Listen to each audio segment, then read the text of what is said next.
Welcome to a Friday Reads, where I talk about what I read, what I'm reading, what I hope to get to next, and this one has my first channel read-along announcement because I didn't think this needed its own video. I've been teasing it. It's a pretty self-explanatory concept, but this is the official announcement. It's happening, and that is the Mistborn Era 2 read-along. And I have some wonderful people who will be joining me for the live show discussions. We have Jess Owens, Michael at Michael Nip, we've got Roger at Roger Reads, and we have Elliot Brooks. It's going to be a fantastic time.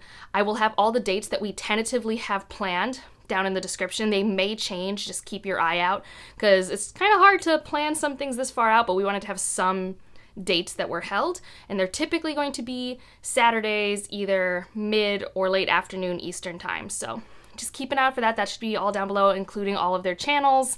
And it's going to be so fun. The general idea is we're going to read a book a month up to the release, and then also discuss the new book after it's out.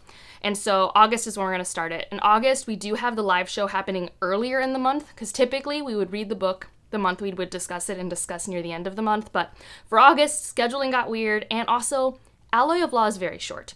Like, it's a 300-ish page book. It's a very short Sanderson book, so it should go by pretty quickly. So like I said, all the dates are down below. We're going to read the first one in August, Shadows of Self in September, Bands of Mourning in October, and then November is when the last book comes out. I do plan on running sprints each month as time, lets me, and there will be channels open in my Discord for buddy read and discussion. It's going to be a great time. I think it's just going to be fun chatting about the series with a bunch of my friends. I love Mistborn Era 2. I haven't read it since I first moved to Boston in 2015, so it is time. So that's just, quick update that's happening. Hope you guys will join in. It should be really fun, and I am going to make sure for the live shows that we are only going to be discussing Mistborn Era 1 and Mistborn Era 2. Like, we cannot not talk about Mistborn Era 1, unfortunately. You have to talk about stuff that happens there into Mistborn Era 2 world building, but it's not a Cosmere read-along. I'm going to make sure there's not really spoilers for the rest of the Cosmere, because I don't think there needs to be for Mistborn Era 2. It's very much its own contained story that, of course, has Easter eggs to the Cosmere, but I want this to be open for people who maybe haven't read, I don't even know how many books are in the Cosmere anymore, all of the Cosmere books. So just wanted to let you guys know that that's like the type of space I want this readathon to be, where it's mainly all things Mistborn, and we're not going to talk about Stormlight or Warbreaker or Elantris or anything like that. Now into my reading month, which is so much better already than June. If you haven't seen my wrap-up, it was a fine reading month. It wasn't my best quality or quantity. It was pretty meh across the board. And I've already read 3 things, and I'm almost done with the 4th, so I'm already doing way better 6 days into this new month. The first thing I finished was Psalm of the Wildbuilt, which I'm not going to talk about in detail here because I'm going to have a vlog with all of the Hugo and Nebula novellas, but I finished it. That is the thing I read, so you'll have to wait for that vlog to see my thoughts. And then I read Adulthood Rights by Octavia Butler because I wanted to continue that series. I kind of like reading her series back to back when I can, and I read Dawn last month, the month before that, not quite sure, and this one's better. I really like this one a lot more, and I think part of it is the first one really looks at how do humans respond to X situation, and looks at it through a group dynamic thing. And I'm trying to be vague so I don't spoil what's happening in this series, but Adulthood Rights really focuses on not humans. It focuses on a different cultural lens, and also what is it to be the new generation, the new start of a new type of civilization. You really see in our main point of view character in Adulthood Rights, and I think that was a more interesting and compelling thought experiment to me. I think Lilith was a great main character in the first book. I think she did what needed to be done. She was put in a hard situation, but Akin is a really fun character to follow in Adulthood Rights, and I'm really curious where it's going to go. My only complaint, and this is something I realized when we were discussing Parable of the Talents on Aaron's channel, is that Octavia Butler doesn't like to write down the transitions or the small moments. It's just not where she puts her energy. So a lot of times, and it happens a lot with books, specifically at the end of the book, where I'll be reading this and we're going towards something, I'm excited to get to this thing. And I already know, when I pick up the next book, we're not going to be well, how do we make this thing happen? It's and now it's been X years since the events of the previous book, and now we're in a new state. And that happens a lot between her books and within her books. And it's just her style, and I've accepted it. I don't dislike it, but it's for sure not my preference, but it's also probably why her books are allowed to be as short as they are. So, double-edged sword there. The other book that I have finished, I am blanking on. Oh, It's because, like, I read it so quickly. So for my local book club, they voted on Circe to read, which I had read the same year I read Song of Achilles, which is, I think, 2018, so a while ago. Yeah, I think I read it in 2018 or very early 2019. And I never really had plans to reread Circe. I thought it was a good book. It was compelling. I read it very quickly. I love Greek mythology and retellings, and I thought this was a fun way to mess with it. And I still think that, but I, like, listened to this audiobook on, like, 2.8 times speed because I'm, like, just needed to get the gist. And I actually had a really fun time with it. It was actually a really great audiobook to help me clean up and, like, do stuff because I was doing a bunch of chores Monday morning. Like, that's what I mean. Like, I started it Monday, and it's Wednesday when I'm filming this, and I finished it at work. Like, it was just so fast. It just flew by. So I still like it. I think when I first read it, I rated everything either 4 or 5 stars. But it's more like a 4.5 star. It's not like a favorite of all time. I don't know. It's a good story. But if I didn't have to read it for book club, I wouldn't have reread it. But I do recommend the audiobook. That was a pleasant time. And yeah, I think now, also having read that more recently, Kaikei and Circe definitely belong in, like, the same marketing box. They do very similar things with feminism and mythologies and retellings and things like that.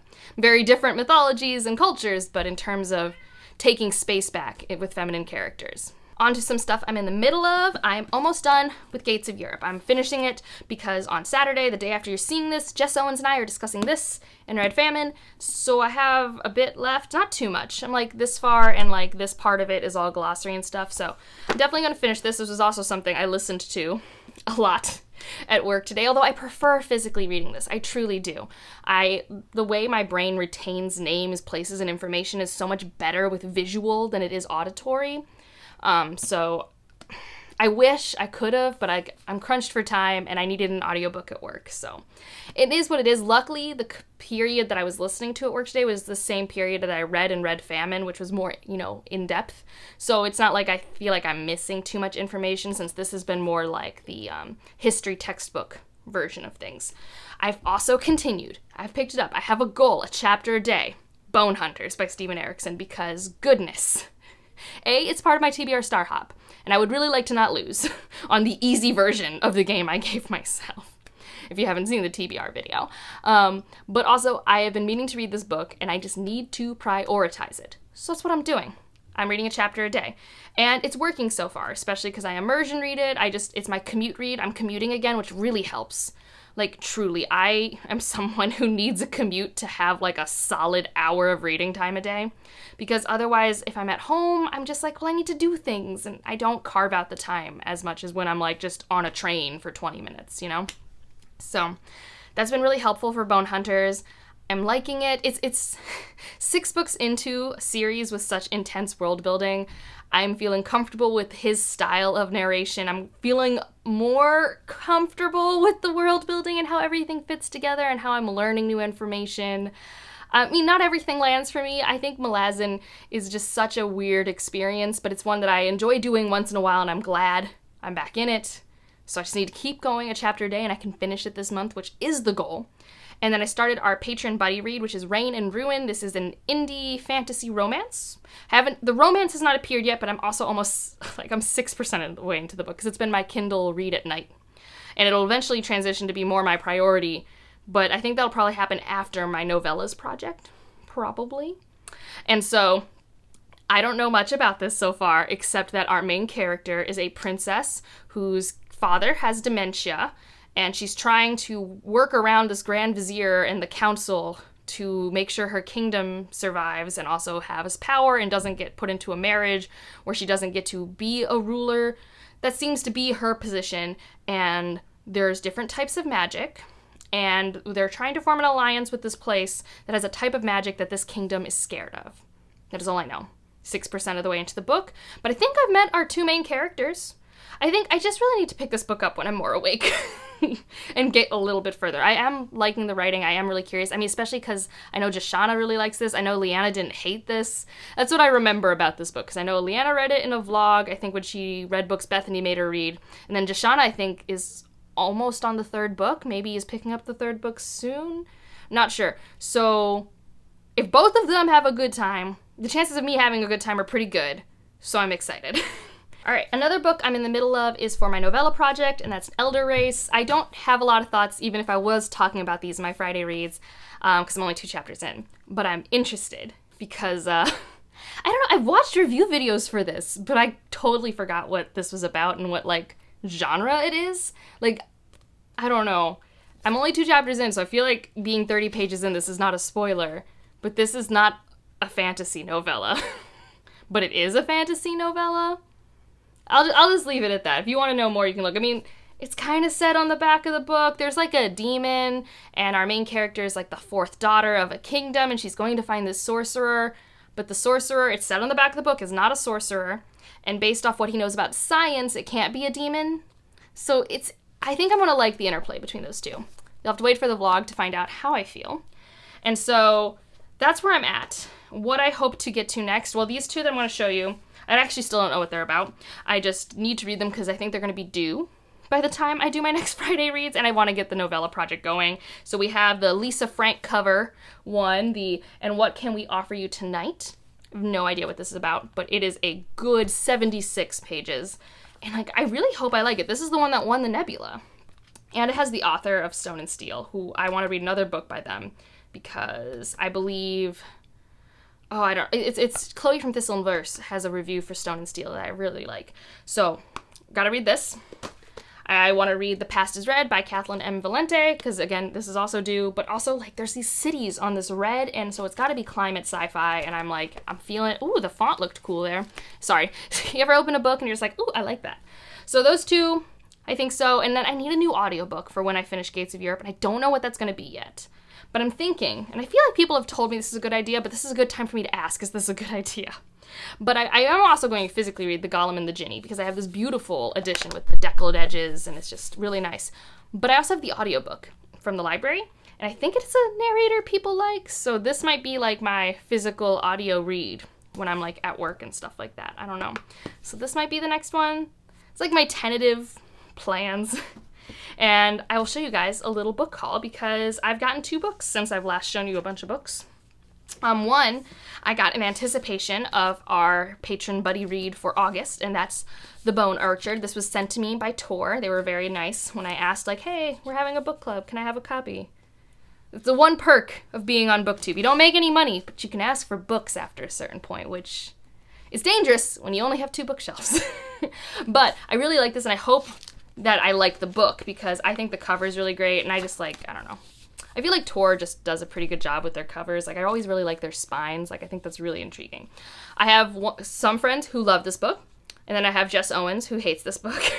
Like, put it in a video recently of books she would give to her enemies. So we'll see what I think of this. And then this other one, Evie sent it to me because I think she has the adult... Is it Fairy Loot or Illumicrate? I really can't keep track of all these books. But it's the City of Dusk book from that box. Because, it's Fairy Loot. It says on the back, Fairy Loot. Look at that. And she didn't want this. And I was like, sure. Although, I hope I really like it. There's a lot about this that I should like. Gods Walking Among Men. I think it's like the weight of fantasy that I usually gravitate towards. I don't know if that really makes sense. But in terms of like density of plot versus character work and world building, like that whole... Like, I feel like it's going to be a similar weight to Foundry Side or Bone Shard Daughter, which I like those, and like Davabad and things like that. And it does have a really pretty cover, so I hope I really like it. But also, and I don't know how you guys do this, who you get your book subscriptions, but people do that, and it's just like, I feel like this doesn't do much for me, these sprayed edges, but I don't know, I hear people love sprayed edges and pages. If I end up loving this... Are they releasing the second one in hardback? Like, what do you guys do in their series? Like, City of Dusk is not a hardback in real life. It is a paperback. It's a boring-looking paperback. It's a very gray paperback. Like, it's this, the whole thing. And so if I love it, and I have the first book in hardback, and the rest come out in paperback, I won't know what to do with myself as a book collector.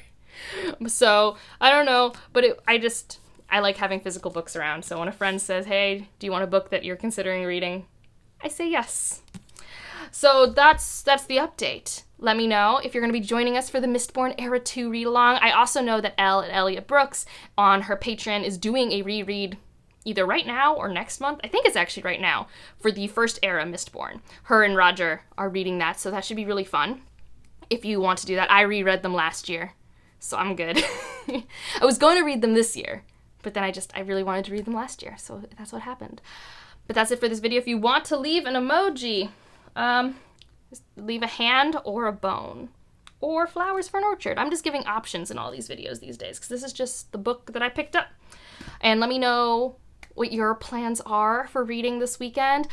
I'm really excited. I'll probably talk about it more next week because unfortunately, because I have to film these Wednesday to get them prepared for Friday, I'm tomorrow going to go to a book signing that Ken Liu's at, which is very exciting. And I don't think I'll be able to document it because I am so awkward at vlogging in public or anything like that, but I am so excited. So I'll be sure to let you guys know how that went in next week's video. It's going to be a blast. But that's it for this one. Like if you liked it, subscribe if you want to, and I'll see you in the next one. Bye.